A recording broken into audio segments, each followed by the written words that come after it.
Assalamualaikum warahmatullahi wabarakatuh. Balik lagi di Postdemik, yaitu podcast akademik dari Insidental dari bidang 4.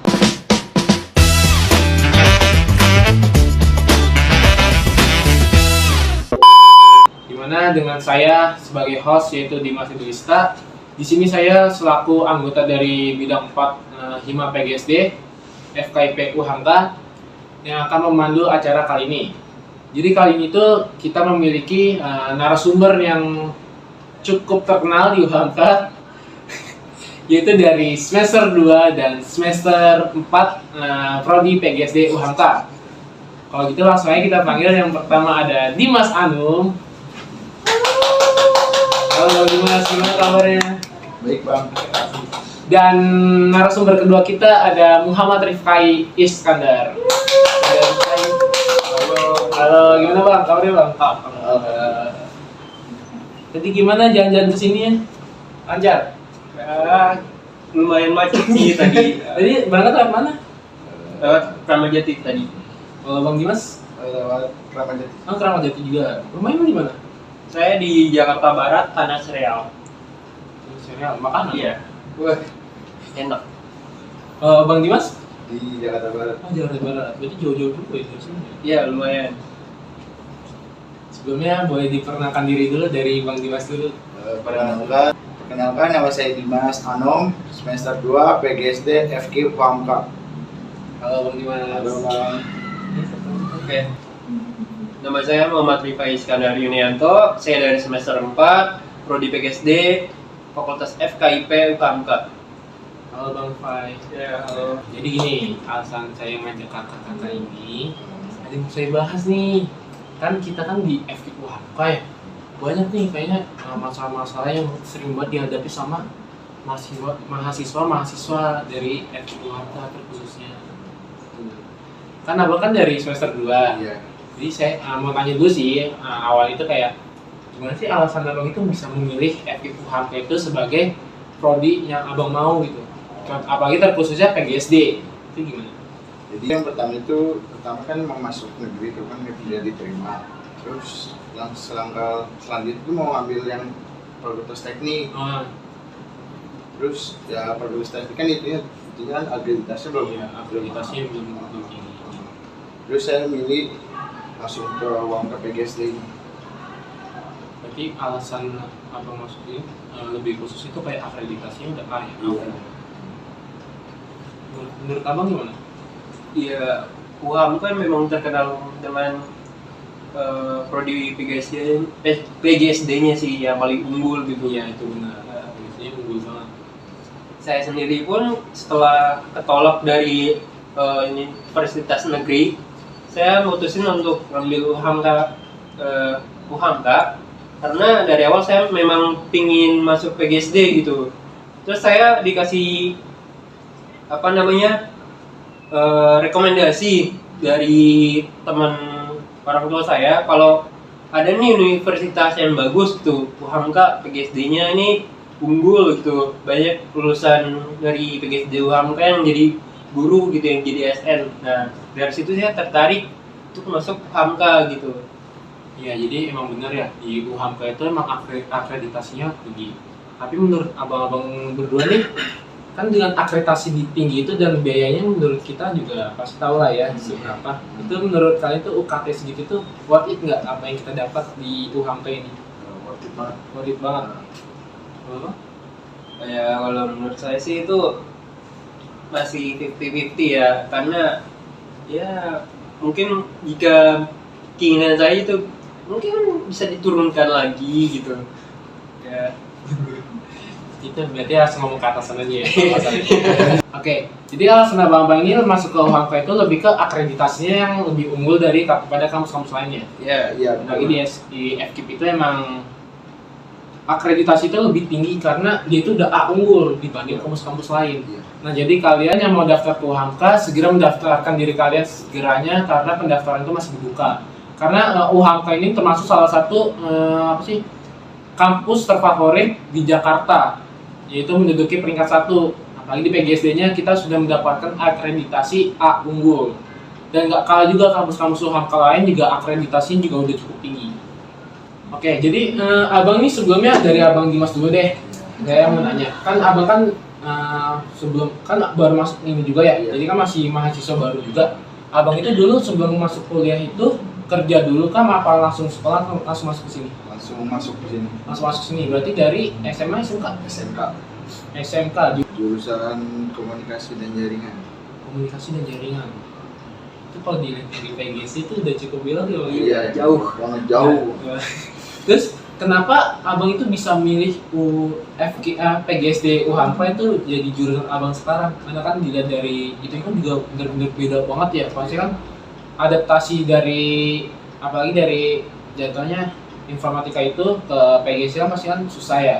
Kayak dari pelajaran juga beda. Itu gimana caranya abang itu buat beradaptasi dari yang SMK ke perkuliahan? Oke, oke.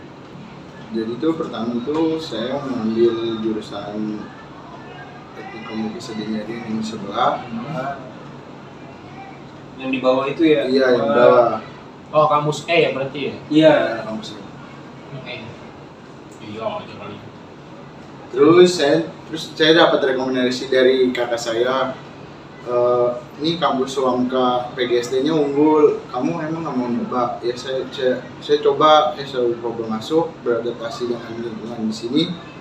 Ya cukup seru sih di lingkungan PGSD ini, apalagi saya juga melenceng dari komunikasi ke keguruan. Iya, itu juga cukup jauh banget. Iya, Itu jauh ada banget. adaptasi itu gimana? Kayak dari pelajarannya apakah abang awalnya bingung, terus gimana cara ininya? Awalnya sih bingung, terus lama-lama ya Terbiasa. terbiasa. Tapi menurut abang di FK Uhamka itu, terkhususnya PGSD itu pelajarannya susah nggak? Lumayan susah sih Kak. Kalau menurut saya dari ke SMK ke PGSD. Karena kejuaraannya juga agak jauh juga ya, karena kan nggak keguruan, terus tiba-tiba masuk keguruan pasti agak susah. Agak kaget juga sih. Terus kalau dari abang Faiz sendiri gimana tuh Bang? Apanya nih? Makanya. Makanya. Ya dong.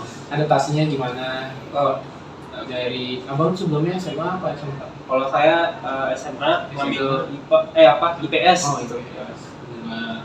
Ya lumayan lah ya. Iya, masih agak masuk Masih sedikit agak sih, cuman ya masih pusing. Adaptasinya gimana Bang? Kalau di masalah itu? Ya kalau itu cukup lancar karena nggak beda jauh gitu dari SMA saya sendiri gitu, dari jurusannya. Ya apa ya namanya itu lebih ngulang lagi gitu. Saya pikir kan sekedar ngulang materi, ternyata enggak gitu. Kita harus benar-benar mendalaminya, Oh, penting kayak intinya. pelajarannya nggak jauh tapi kayak lebih detail gitu. Iya, kali ya. betul. Di situ. Jadi kalau dari abang Diva itu kayak nggak terlalu susah. Iya. Tapi kalau dari abang Dimas lumayan lah ya. Iya, lumayan susah. Terus kalau di perkuliahan itu kan biasanya kan ada organisasi-organisasi ya. Kalau dari abang-abang berdua ada minatkah ke organisasi gitu atau gimana? Dari rutinitasnya dari kuliah terus habis itu pulang langsung pulang atau langsung pada dulu gitu? Boleh diceritain Bang? Rutinitasnya sepulang kampus ini yang pertama itu kayak nongkrong terus kayak kerjaan kelompok, terus yang kedua itu kayak apa ya, semacam tugas tambahan yang di rumah itu dikerjakan Bang. Jadi kayak lebih fokus ke akademik ya, Iya. kayak nggak kemana-mana lagi kecuali kayak ngerjain tugas, kerja kelompok gitu ya. Terus juga di rumah bantuin kerja, maksudnya bantuin kayak bersih-bersih rumah apa ada kegiatan lain kayak misalkan abang itu kerja atau gimana gitu. Nggak ada Bang. Terus kalau minat abang ke organisasi itu gimana Bang? Saat ini belum minat, mungkin kedepannya itu akan minat Bang. Oh jadi kayak sekarang itu kayak belum terlalu minat bang Iya. ke organisasi. Mungkin emang lagi adaptasi juga kali Iya, ya adaptasi. Ya, kalau ke Bang Rifa itu sendiri gimana rutinitas kesehariannya? Terus apa minat-minatnya di organisasi itu ada apa enggak? Oke. kalau rutinitas saya habis kuliah itu ya paling kalau lagi banyak duit gitu ya bang ya, saya nongkrong gitu sama teman-teman gitu. Evan. Kalau nggak ada duit ya saya langsung pulang ke rumah gitu. Terus ya kalau dia di rumah paling yang ngerjain tugas gitu. Kalau ada yang deadline mepet, kalau nggak ada ya paling nantilah. Terus saya mahasiswa ya terus saya main game gitu. Lebih baik ke baca sih gitu kalau saya. Enggak dong, itu benar. Jadi lebih ke mahasiswa kebut semalam ya. Iya betul. Iya, mahasiswa kupu-kupu. Oke, kupu-kupu boleh juga masuk kuliah pulang. Iya. Iya, terus kalau minat masuk organisasi mungkin semester awal saya ada kepikiran gitu coba ingin masuk hima kayak hima gitu kan. Cuman tiba-tiba saya berubah pikiran gitu kayak pasti sibuk banget gitu. Jadi rasa males saya gitu lebih kuat gitu ya. Tapi ya makin masa ke atas gitu saya coba menaruh minat di apa namanya Pak, di lembaga yang lain gitu kayak apa namanya, kayak di UHMK Menyala gitu. Saya coba ikut seleksinya tapi gagal. Oh, angkamnya ya. Iya. Terus jadi kayak abang itu lebih kayak ke organisasi yang ada di dalam keguruannya aja kali ya? Iya, karena kan itu UHMK Menyala itu kan maksudnya tuh ngajar ya. Dan itu masuk ke ini kita juga kan? iya, Pak Prodi kita juga itu ya pasti berguna buat nantinya. Terus selama abang-abang kayak kuliah di sini tuh ada nggak sih kendala-kendala yang ada di perkuliahan itu? Kayak misalkan kan kalau akan ada ya beberapa dosen itu yang nggak bisa mengakses Olu. Itu menurut abang tuh gimana? Apakah itu kayak menyusahkan abang dalam mengerjakan tugas? Terus ada juga dosen-dosen yang ada Olunya tapi kayak dia itu kayak nggak pernah upload, tapi ada yang iseng lah kayak kalian harus upload di sini tapi nggak bisa, terus dihubungi nggak bisa. Itu gimana? Kendalanya ya Apa ribet gitu ya Bang ya? Iya ribet. Iya Ribet sih emang sih kalau dosen-dosen yang kayak gitu. Terus tapi dari abang sendiri ada nggak kayak dosen yang nggak bisa pakai Olu, jadi kayak benar-benar nggak mengakses Olu tuh ada nggak? Tidak ada, semuanya dosen itu mengakses selalu. Masih pakai Olu semua.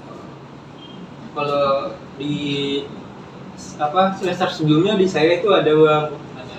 Jadi ya apa ya namanya, mungkin dia tuh nggak bisa akses Olu ya gitu.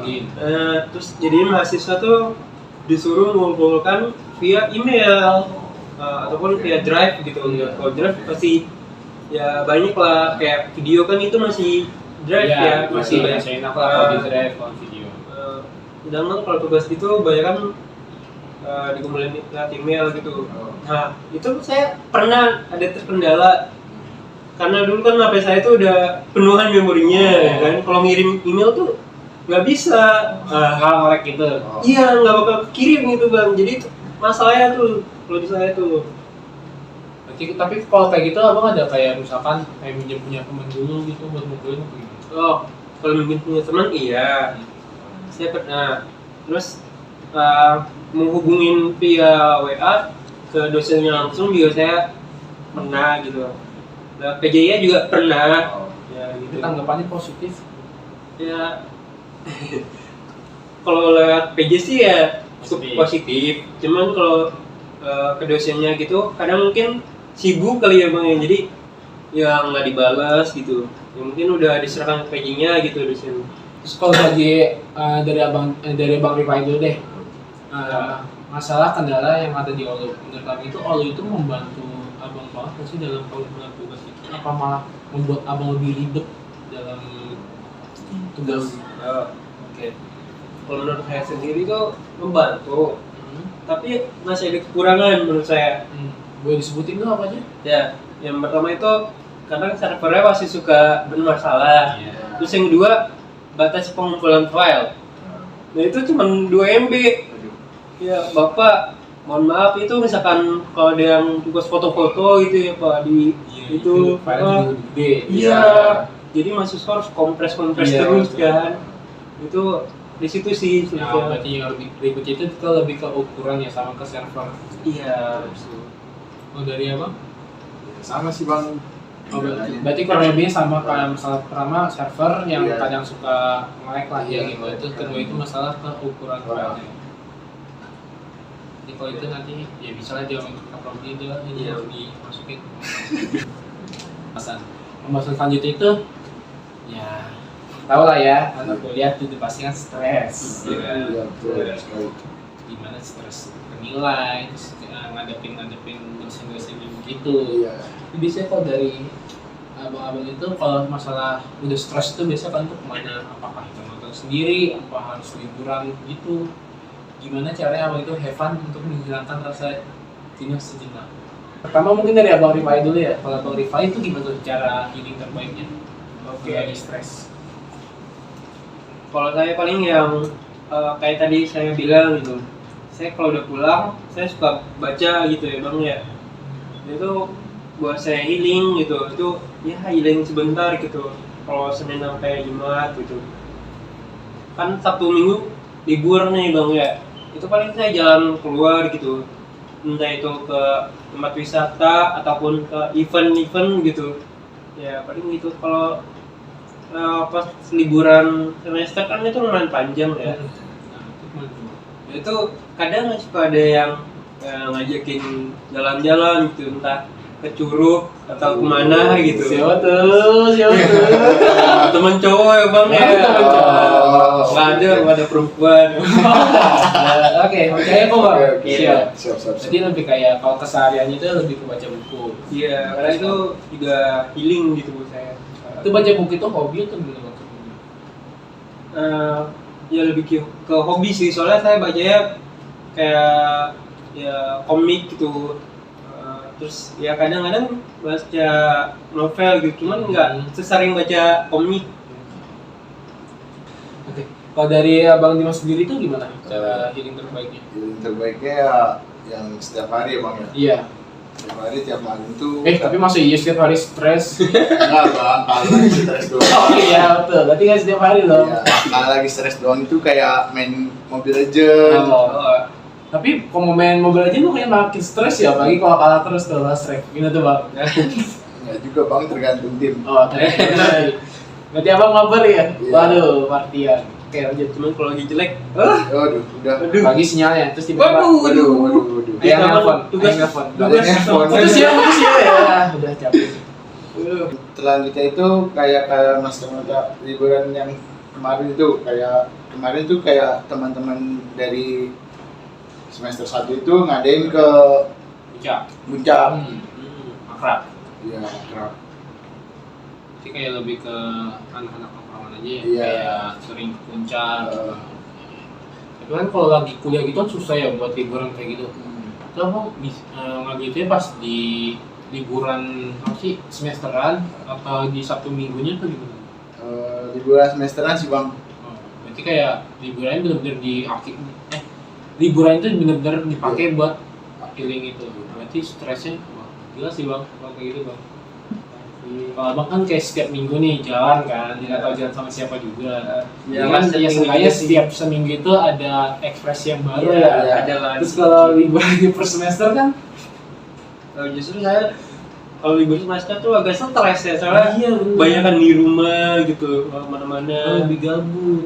Terusan Teknik komunikasi dan jaringan. agak beda ya bang. Jadi menurut nih kan abang kan dari teknik informasi juga ya. Itu abang itu kayak kenapa sih tiba-tiba mau masuk PGSD gitu? Kan apalagi kan dilihat dari pelajaran aja kan udah beda banget Iya, ya beda masalahnya. banget. Kok tiba-tiba langsung belok gitu gimana? Boleh diceritain bang?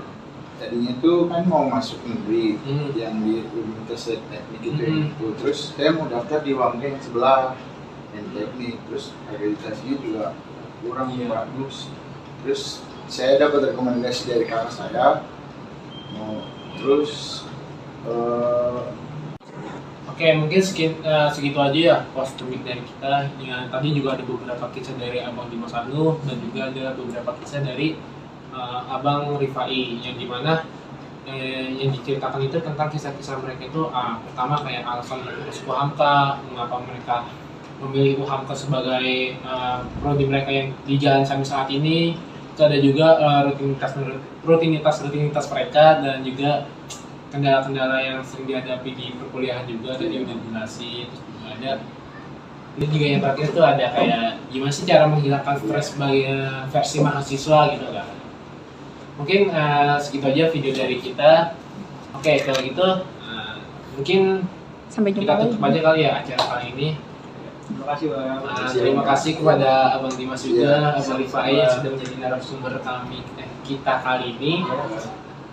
Ya semoga sukses selalu ya Bang ya. Amin. Panjang Iya, juga. Bang. Kita tutup.